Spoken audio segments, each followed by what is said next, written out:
এখন যেহেতু এখানে -1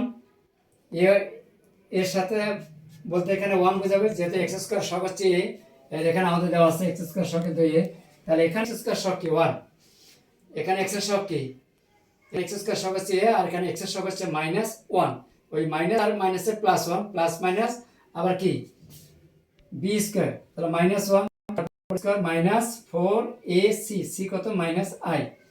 এখন হিসাব করলে কত আসে 1 প্লাস মাইনাস রুট -1 এর পর স্কোয়ার করলে +1 আর +4i ভাগ কত 2, এটা হচ্ছে আমাদের x এর মান।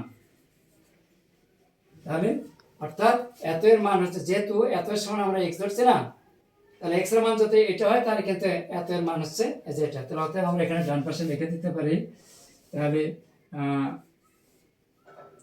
i প্লাস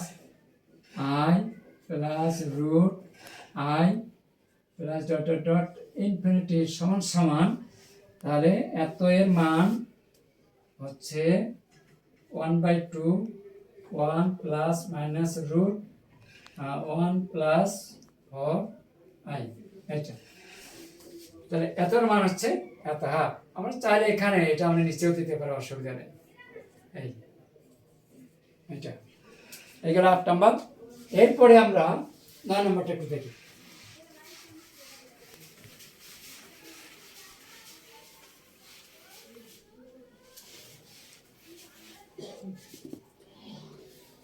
নয় নম্বরে মনে করি না 11, এই নাম্বারটা নেব। মনে করি root i plus root minus i সমান কত x ধরে নিলাম। এখন আমরা কি করব, উভয় পাশে বর্গ করব। তাহলে root i plus minus i square x square বর্গ করব।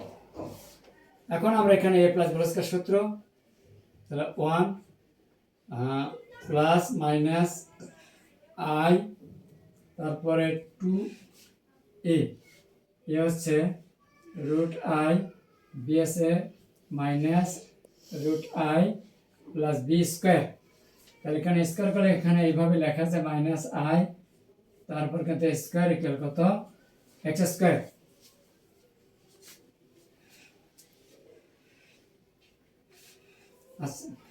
আচ্ছা সরি, আমি এটা একবার সূত্রটা দেখাই দিয়েছি, তাহলে হয়তো বুঝতে সুবিধা হবে। আচ্ছা রুট i তারপরে স্কোয়ার তার সূত্রে 2a কত রুট i মাইনাস i তারপরে প্লাস রুট মাইনাস i তারপর স্কোয়ার এক্স স্কোয়ার, এটা সুবিধা হবে। রুট স্কোয়ার কাটা i plus 2 root i square, এখানে হবে রুট কাটা মাইনাস i ইকুয়াল কত এক্স স্কোয়ার i কাটা, তার এখানে পাওয়া যায় 2i স্কোয়ার ইকুয়াল কত -1 আর এই মাইনাসে গুণ করে +1 হয়ে গেল ইকুয়াল কত এক্স স্কোয়ার, বা এক্স স্কোয়ার ইকুয়াল কত 2, অতএব এক্স ইকুয়াল কত প্লাস মাইনাস রুট 2। তাহলে আমরা এখানে এক্স এর সমান কি ধরেছি, এই যে অংশটা।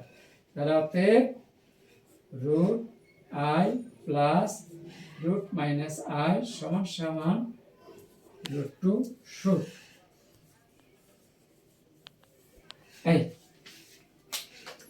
এই ছিল এখানে root i plus root minus 1 equal কত প্লাস মাইনাস রুট 2 প্রমাণ। আশা করি তোমরা বুঝতে পেরেছো। খুব সিম্পল একটা প্রশ্ন, সহজ আছে, কঠিন নয়। যদি তোমরা এই ভিডিওটা শুরু থেকে শেষ পর্যন্ত দেখো, ইনশাল্লাহ খুব সহজভাবে বুঝতে পারবে। এরপরে যদি তোমার কোনো প্রশ্ন বা জিজ্ঞাসা থাকে তা অবশ্যই কমেন্টসের মাধ্যমে জানিয়ে দেবে, আমি তোমাদের সেই প্রশ্নের উত্তর দেওয়ার জন্য চেষ্টা করব। ধন্যবাদ সবাইকে, আজকে এই পর্যন্ত। আল্লাহ হাফেজ।